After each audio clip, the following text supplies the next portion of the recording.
Now, just for a very brief moment, just give you a little bit to the background of the gospel this morning.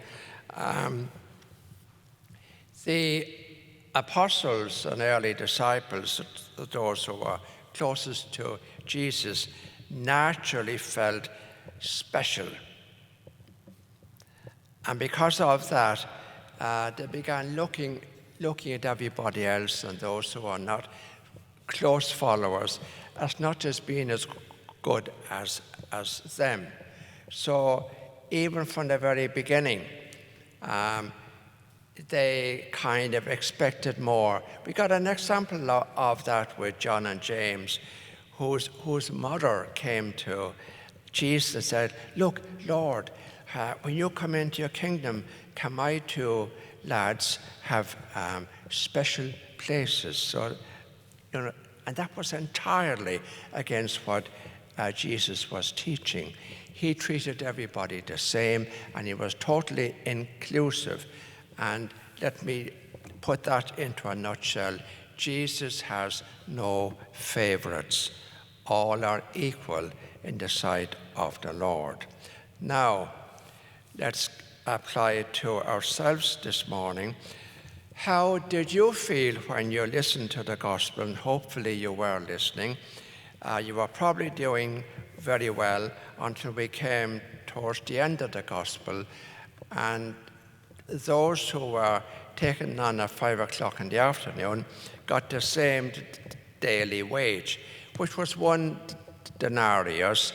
That was the normal daily wage, and that was sufficient to provide sustenance for the family and for the needs of that particular day. So was the owner of the landlord very unfair?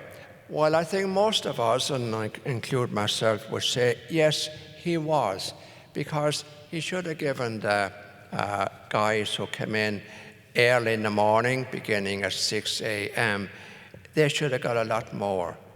But where do we get that idea from? And that idea comes from our Western culture and the way we see things. It's a whole question of meritocracy. I've done this, so I deserve this. I deserve this appreciation for what I have done.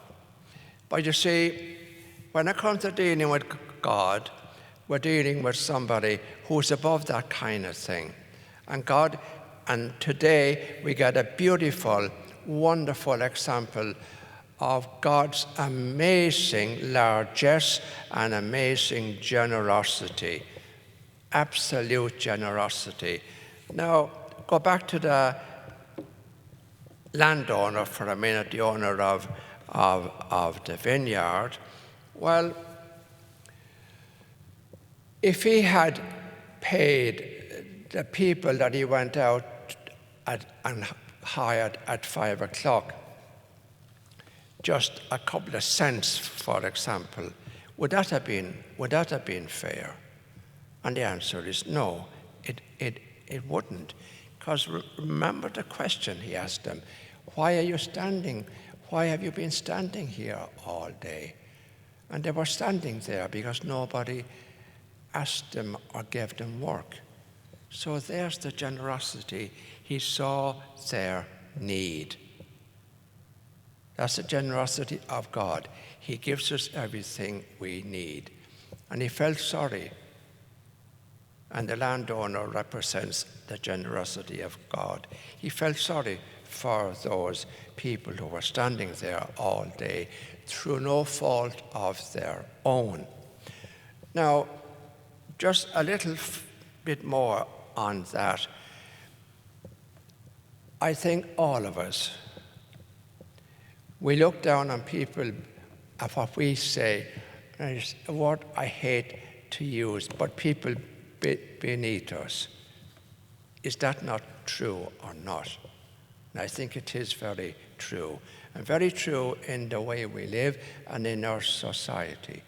So if you're working somewhere, you have a boss, somebody's in charge, more than likely that person is looking down on other people underneath them. And there's a kind of, I'm better than you attitude. Well, in God's eyes, nobody is better than anybody else. No one. And that's a fact.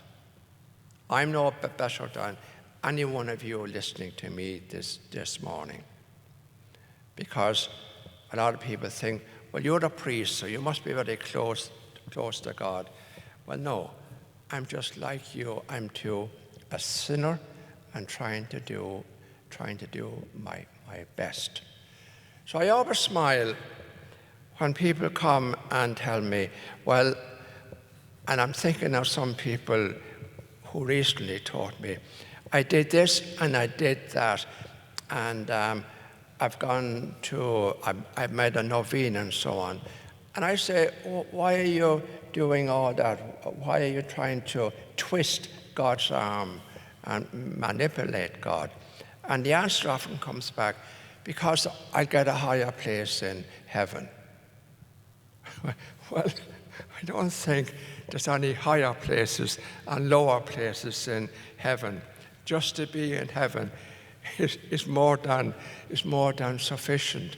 And if I happen to end up in heaven, I won't be worried about who's in the higher places and who are in the lower places, because we'll all be in the presence of God, and that's what really matters. There's no first class and second class in heaven. How we like to think we're first class. We're not. In God's eyes, we're all the children of God, and He's our loving Father. So, be aware of that and practice that in your own lives. What's the best way to practice it? Well, the way I find best of all, and I challenge you to tell me a much better way if you can, the way I find is two things. I try not to put expectations on people, because when you put expectations on people, you invariably set yourself up to be disappointed. That is a fact of life. So I try not to put expectations on people. And number two, the most important thing, no matter what happens, I thank God for everything. So the best antidote to any kind of disappointment or jealousy or anger jealousy or envy of somebody else is to have an attitude of gratitude. Be grateful for everything you have, for every blessing that God gives to you.